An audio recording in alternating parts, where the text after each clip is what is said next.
Punjab Kesari Navodaya times में आज हमारे साथ है multiple national award winners veteran film maker Sudhir Mishra ji, जो आज हमारे साथ बात करने वाले हैं वॉल्यूम 2, उनकी जो सीरीज है तनाव के सीजन 2 के बारे में। तो अब कितना तनाव हमें और देखने को मिलेगा इस बहुत ही इंट्रीगिंग सीरीज को लेकर, ये हम सुधीर जी से पूछेंगे। लेकिन सबसे पहले सुधीर जी, बहुत बहुत स्वागत आपका हमारे प्लेटफॉर्म पर। बहुत बहुत शुक्रिया। Thank you for having me. The pleasure is all ours, but वही है कि एक कंप्लेन से शुरू करेंगे कि लोग ये कह रहे हैं कि इंतजार बड़ा करा रहे हैं, आप हमारा तनाव जो है वो बढ़ा रहे हैं। जी हाँ, वो एक वक्त भी लगता है थोड़ा थोड़ा, कभी कभी बनाने में, पोस्ट में वक्त लगता है। इसमें वीएफएक्स बहुत हैं, पोस्ट प्रोडक्शन तो थोड़ा। पहले 6 डाल दिए, फिर उसके बाद एक थोड़ा इंतजार मीठा है तो अच्छा है। अगर आप इंतजार कर रहे हैं तो आप you won't be disappointed, because the second the lot is the second edition of it, of the second season, is brilliant. I mean, and it's not only me; it's हाँ, the work of Inivas and Cass, who's the cinematographer, and Rudra, who's the post, and all the actors, and Manav and Rajat and Danish and all the Rocky and Saiba and so many of them. It's a Gaurav who's a surprise package. Shashank Arora, who's always brilliant. So I mean, there's Ekta Kaul, who's outstanding in this. She's brilliant. So I mean, there's so many of them. It's a work of all of them, and including Samir Nair, applause, who steps up and gives you the ability and the guidance to do it. So I mean, it's quite amazing. Correct, I it think. Is amazing. और इसीलिए मैं वो बोली थी कि तनाव बढ़ गया, बिकॉज हमने जनरली क्या होता है, सीजन आते हैं तो सारे एपिसोड्स एक साथ आ जाते हैं, तो उसी एक्सपेक्टेशन के साथ सीजन 2 सब ऑडियंस ने देखना शुरू किया। और फिर सिक्स Yeah. के बाद हमें लगा अच्छा ये एंड तो नहीं है, फिर पता चला नहीं ये तो वॉल्यूम 1 है। तो सुधीर हाँ, जी, ये सोची समझा एक प्लान था, डिसीजन था। ये और जब हाँ जी, 12 एपिसोड है ना। जनरली किसी भी सीरीज के आजकल 8 एपिसोड होते हैं, तो ये 12 थे, तो ये हमने सोचा 2 में डिवाइड करेंगे तो थोड़ा और हमको भी वक्त मिलेगा उसको ठीक से आपके सामने पेश करने का। तो पोस्ट, साउंड, म्यूजिक वगैरह आप देखिएगा। 11 नंबर एपिसोड तो I think it's one of the best episodes ever made in Indian OTT. It's वाह। outstanding the way, and so many people. Again, I'm not praising myself. It's work of many people, and it's हमको कई लोग मुझसे बोलते हैं कि सुधीर मिश्रा तो आप मतलब एक्शन शूट नहीं कर सकते। तो आप यंग लड़कों से मेरी गुजारिश है कि आप देखें उसे, फिर बताइएगा कि आप बेहतर एक्शन शूट करते हैं कि मैं। सारी मैं उसी मजाक कर रहा हूँ। नहीं आजकल नहीं, वो माहौल थोड़ा एक्चुअली अपनी बड़ाई करने का है ना। पहले हम लोग लखनऊ के थे तो बात करते नहीं थे अपने बारे में। आजकल थोड़ा बिल्कुल माहौल है कि थोड़ा उछालो पाम सेल्फ वगैरह। प्रेज। बट बहुत लोगों का काम है, मेरा नहीं। जी, ये इट्स अ टीम एफर्ट, और वो इसीलिए सामने भी आता है। बट मैं ये मुझे जानना चाहती हूँ कि सीजन 1 से इंटर रिलेटेड सीजन 2 था, और उसके वॉल्यूम 1 में हमने देखा कि जितने भी कैरेक्टर्स थे, एक तो एक मेन स्टोरी लाइन चल रही है, और फिर एक है अलग अलग कैरेक्टर्स की स्टोरी चल रही है, उनका एक कैरेक्टर ग्राफ चल रहा है। सीजन 2 में अगर मैं बात करूं, आपसे पूछना चाहती हूँ कि कैरेक्टर्स जो हैं, जो मेन सेंट्रल कैरेक्टर्स है, उनका ग्राफ मेन स्टोरी लाइन से कितना रिलेट करता है, कहाँ पर फोकस है इस बार? नहीं करेगा ही। देखिए, एक साथ साथ जो है ना, if you just make an action series और समथिंग, आफ्टर ऑल एक एक्शन मोमेंट दूसरे एक्शन मोमेंट जैसा है, तो even the action moments are emotional. They have a story in them, सिर्फ बैंग बैंग नहीं है, वो तो हो रहा है बैकग्राउंड में। सो ये जो कहानी चल रही है, जो एकता का कैरेक्टर है, और मानव के कैरेक्टर की जो एक लव स्टोरी जो खत्म होती है, जो एक डेप्थ है। इवन शशांक, सपोजिटली जुनैद जो है, जो दूसरी तरफ से ऐसा सोचते हैं हम, लेकिन आदमी है जिसका दिल तोड़ तोड़ रही है, जो एक कैरेक्टर हम्म। जो है वो बहुत ही इमोशनल डेप्थ है। एक रिश्तों की कहानी है। और मैंने सीजन 1 में भी और सीजन 2 में भी, जो मैं औरतों के किरदार है ना, जो कोलेट्रल डैमेज तो उन्हीं का है ना, तो जी। इसमें भी उनके ऊपर आपने दोनों तरफ की जो लड़कियां हैं, औरतें हैं, उन पे बहुत फोकस है। और उन्होंने बहुत कमाल किया भी है। तो चाहे वो हम्म। एसटीजी से साहिबा हो, चाहे वो बीच में फंसी डॉक्टर हो जो है, या जो एकता का कैरेक्टर है, और या वो एक फंसी हुई दूसरे गौरव जो है, जो अल दमिश्क है, जो एंटेगनिस्ट है, उसकी जो सिस्टर इन लॉ है, उसकी भाई की बीवी, जो इस सब तमाशे में सिर्फ अपने बच्चे को बचाना चाहती है, अपनी जिंदगी चाहती है, अपने शौहर के साथ बाहर जाना चाहती है, खुशी की जिंदगी बिताना चाहती है, उन पे भी बहुत एम्फेसिस है। और उन्होंने जी किया बहुत अच्छा सारी लड़कियों ने। तो वो भी आप देखेंगे। So it's a very emotional story also. बिल्कुल। हाँ, मैं वही देख रही थी कि एक चीज हमने ऑब्जर्व की कि जब हम कश्मीर के ऊपर बात करते हैं या उसके ऊपर कोई सीरीज या फिल्म बनती है तो बहुत लॉपसाइडेड वन साइडेड हो जाती है कि एक ही इशू को हम हाईलाइट कर रहे हैं।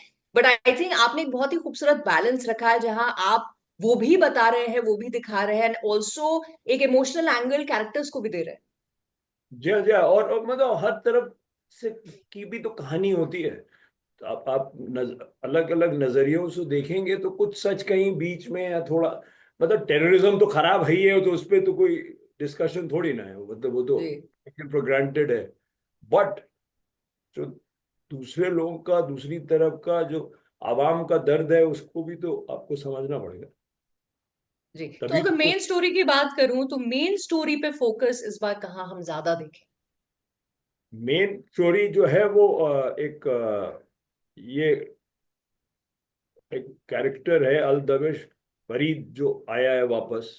और जो पिछले सीजन में जो थे मीर साहब, उनका बेटा है जिनकी मौत हो गई थी इन वेरी अनफॉर्चुनेट सर्कमस्टेंसेस, जिसमें जिम्मेदार ठहराता है वो मानव के कैरेक्टर को, और जो एसटीजी का पूरा ग्रुप है उसको, हम्म। रजत को, सत्यदीप को, रॉकी को, अरसलान को, तो वो जो पूरा खेल है वो उस पे एक मेन फोकस है। वो जो एक सो कॉल्ड रिवेंज की स्टोरी है, उसके भी इश्क की स्टोरी है। उसका भी हम्म। इश्क है ना। एक तरह से वो उसका यकीन है, लेकिन वो यकीन गलत है ना।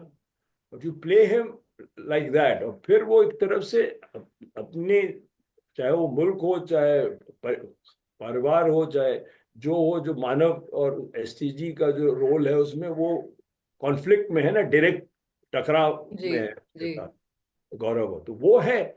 बट साथ साथ जो कोलेट्रल वो बाकी कहानियां चल रही हैं, जिसमें ये फंसे लोग हैं, जो जो फंसते हैं, किसी की माँ, किसी की बीवी, किसी की बहन, कोई किसी का लवर जाता है, वो जो कहानी है, वो जो डैमेज है, वो जो इमोशन है, जी। वो मैं उसको ज्यादा फोकस में रखता राइट। हूँ।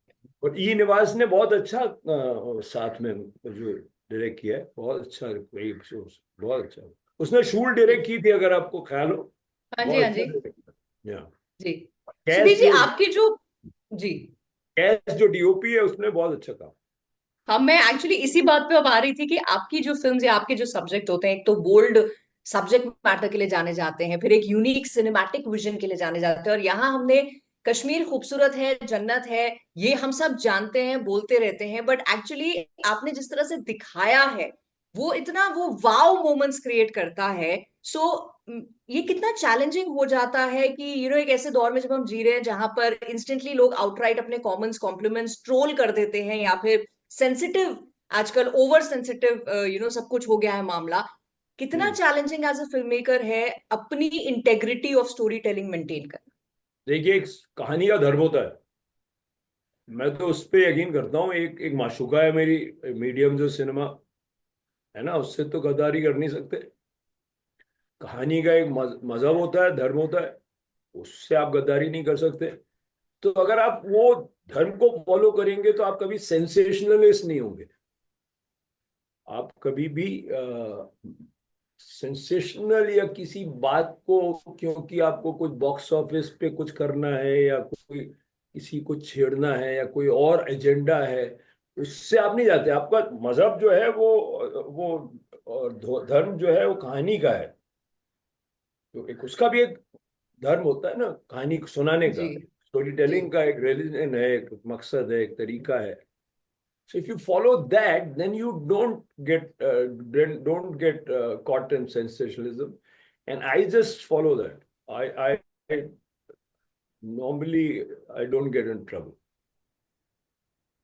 राइट, मैं लेकिन मैंने मैं अगर अफवाह जैसी दौर की फिल्म भी बात, बनाई है, मैंने अफवाह जैसी फिल्म भी बनाई है, हाँ तो वो भी तो आज के बारे में है। तो वो तो हर कहानी का अपना अपना एक मकसद होता है, उसकी अपनी अपनी उड़ान होती है, तो आप उसी को फॉलो करो तो कोई प्रॉब्लम होती नहीं।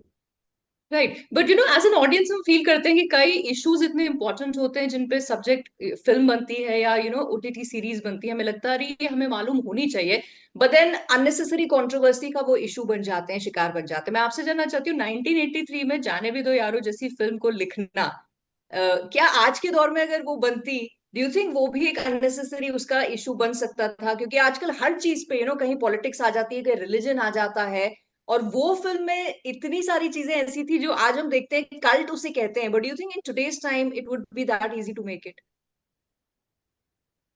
आई don't know, people lack a sense of humour today, तो मे बी प्रॉब्लम हो सकती है। I have no idea. देखिए, हम लोगों ने जब बनाई थी तो हमको कोई, तो हमने तो बड़ी निडर होके बनाई थी। मैंने क्या, वो कुंदन शाह जैसा एक पागल जीनियस था, तो वो उसने मुझे अडॉप्ट सा कर लिया था बम्बई में, और वो मेरे साथ बैठा रहता था और कहता था लिखो, मैं जो कहता था करता रहता था। कुछ किया ही होगा तो मुझे क्रेडिट दे दिया उसने को राइटर का। बहरहाल मैं असिस्टेंट भी था उस फिल्म में, चाहे जानिब दर हो, चाहे मोहन जोशी हाजिर हो, चाहे बाकी फिल्मों में। मेरा मकसद तो डायरेक्टर बनना था, राइटर बनना नहीं था। तो और मैं राइटिंग और डायरेक्शन को part of the same process मानता हूँ। तो वो पता नहीं, I have no idea, but मुझे ऐसा लगता है कि अगर आप ईमानदारी से बनाएंगे तो बहुत कुछ। आप किसी के धर्म को, मजहब को, किसी के सेंसिटिव विचारों को हर्ट करना तो हमारा मकसद है ही नहीं, कभी रहा ही नहीं, मेरा तो है ही नहीं। खैर, तो मैं शायद उतना पॉपुलर भी नहीं हूं कभी कि मैं इतना छेड़ देता हूं कोई ऐसा तार जिससे बहुत कंट्रोवर्सी हो के बहुत लाइक्स हो जाए या ऐसा कुछ हो जाए। वो मेरा फितरत ही नहीं है वो, हम्म। मुझसे तो होता नहीं है वो सब। अब कोई अगर फिर भी चिढ़ जाए तो क्या कर सकते? ऐसे सुना है मैंने कि कई जगह लोग कहते हैं कि ज्यादा ही आजाद ख्याल है, पर अब क्या कर सकते हो? तो अब वो तो जो आपकी पैदाइश है, जहां से हैं, आप अपने पिता के बाप के बेटे होते हैं, जो सिखाते हैं माँ बाप उसी पे चल रहे हैं। अब आपको लगे जी कि गलत है तो कुछ कर नहीं सकता, मैं नहीं जाता वहां जानबूझ के। जी। और किस तरह की कहानियां हैं जो आपने you know almost 30 decade, 3 decades के यू नो एक करियर स्पैन में आपने बहुत सारी कहानियां कही हैं, लेकिन the film maker, the story teller inside you, ऐसी कोई कहानी है आप कहते हैं यार ये अभी मैं नहीं बना पाया हूँ, बनानी बाकी है? नहीं नहीं, बहुत सारी है, बहुत बहुत है। एक एक कहानी बना नहीं पाया मैं, बच्चन साहब और ऋषि कपूर के साथ बनाना चाहता था, उसका नाम था मेहरुन्निसा। तो वो किसी वजह से बन नहीं पाई, बजट नहीं मिला। चिंटू जी, ऋषि कपूर मुझे आखिरी मोमेंट तक कोसते रहे, बोले तूने फिल्म नहीं बनाई वो।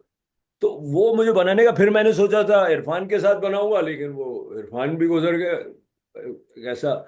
फिर तो वो मैं बनाना चाहता हूँ, लेकिन कुछ वक्त मिले थोड़ा सोचने का, और किसके साथ बनाऊं, बिकॉज यू नो बच्चन है, Mr Bachchan and Rishi Kapoor, there who has the second, it's little difficult. So वो मैं करूंगा। ऐसी बहुत सारी, एक और मेरा एक सीरीज है, Nawab the notch girl and the East India drug company. तो मुझे ऐसा लगता है हिंदुस्तान की जो अंग्रेजों ने बंटवारा किया था, जो लूट मचाई थी, जो हमारे मुल्क के साथ जो धोखा किया था, और जो भी हुआ था, उसका हमें भी उस कहानी का हमें भी सुनाने का हक है। बिल्कुल। सिर्फ क्या होता है, अंग्रेज और यूरोपियंस आपकी मतलब बर्बादी करते हैं, उसके बाद कैसे उन्होंने बर्बादी की थी वो भी वही सुनाते हैं। बड़े कॉम्प्लेक्स सुनाते कि अरे भाई हम देखिए कितने अच्छे, हम बताते हैं आपको हम ही ने आपकी कैसे बर्बादी की थी, हमने कैसे आपको लूटा था, अभी हमारे ऐसे थे तो उन्होंने ऐसा किया था, और फलां ने सिंध को किया था, और फलां ने पंजाब के साथ ऐसा किया था, और फलां ने। ये भी कहानी हम उन्हीं से सुनते हैं। और हमारे यहाँ जो अंग्रेजी दार टाइप हैं, lots of, I mean, I have got nothing against English and I speak it as well as the next person, but ये जो सिर्फ अपने दिमाग में लंदन न्यूयॉर्क में रहते हुए लड़के लड़कियां हैं, तो वो और पढ़ते ही नहीं है कुछ, उनको अपने बिल्कुल। इतिहास के बारे में मालूम, तो हमको भी कुछ सुनाने का हक होना चाहिए, हमको भी अपनी तरफ से सुनाए, वो भी सुनाए, हम भी सुनाए। तो वो लेकिन पता नहीं क्यों हम लोग प्राइड नहीं। अभी निखिल अडवाणी ने, मेरा एसोसिएट हुआ करता था, बड़ा बहुत फक्र हुआ है उस पर, मुझ पे, वो फ्रीडम एट मिडनाइट बनाया उसने। यस। ऐसे ही मेरे एक और छोटा भाई है अनुभव सिन्हा, उसने IC 814 बनाया। अभी अभी तो बड़े सारे लोग हैं, बड़ा अच्छा काम कर रहे हैं। अंसल मेहता बड़ा अच्छा काम कर रहा है OTT में। एक बहुत बहुत सारे they very very good film makers on the horizon. लड़कियां बहुत सारी आ रही हैं। अभी आप देखिए हम्म। तो साल लड़कियों का है जो फिल्मों में। तो आप पायल कपाड़िया को देखो, किसी को, जो बहुत सारी फिल्में हैं वो औरतें बाहर आ रही है। तो एक it's a massive change, and I am very inspired by the young. हाँ, मैं पहले कहता एंड था अनुराग ऑडियंस के कश्यप लिए मेरा जो है आपके वो। लिए मैसिव है, ऑडियंस के लिए ये वेलकम चेंज है, because we are getting to see stories जो हम शायद नहीं देख पाते पहले के दौर में। जाते मैं तो जाते पहले कहता था कि मैं अनुराग कश्यप मेरा मेन इंस्पिरेशन है, अभी मैं बोलता हूँ जितनी लड़कियां फिल्म है वही मेन इंस्पिरेशन है ना। तो that's you get this, that's the mentor mentee relationship. Anurag is my, I've mentored him a bit. The rest I haven't, but I'm just saying you learn from, that's the teacher-student relationship. The teacher learns from the student. Correct, That's the ideal correct. आदान प्रदान। बिल्कुल, और वही ideas की growth audience को एक अच्छा content देखने के लिए मिल जाता है उसकी वजह से। जाते Yeah. जाते वॉल्यूम 2 के लिए आप ऑडियंस को क्या कहना चाहेंगे? मैं तो, जैसे मेरे जैसे बहुत सारे लोग हैं जो बेसब्री से इंतजार कर रहे हैं, मैंने जैसे शुरू में कहा, आपने हमारा तनाव बढ़ा दिया। बट लेट्स से अगर किसी ने अभी देखा ही नहीं है सीजन 2, आप क्या कहना चाहेंगे? What to expect for volume 2? Expect a great story. Expect a very well-rounded character, जो किरदार जो आपसे बात करेंगे, जिनकी वजह है और उनका अपना, हर आदमी का अपना अपना सोचने का नजरिया है। वो नजरिए जो है वो कॉन्फ्लिक्ट में, you will see a very emotional, exciting tale, which by which you will hopefully also understand Kashmir a bit. Correct, correct. So definitely waiting for that Sudhir ji, और बहुत बहुत आपका शुक्रिया मुझसे बात करने के लिए। Thank you so much. Thank you.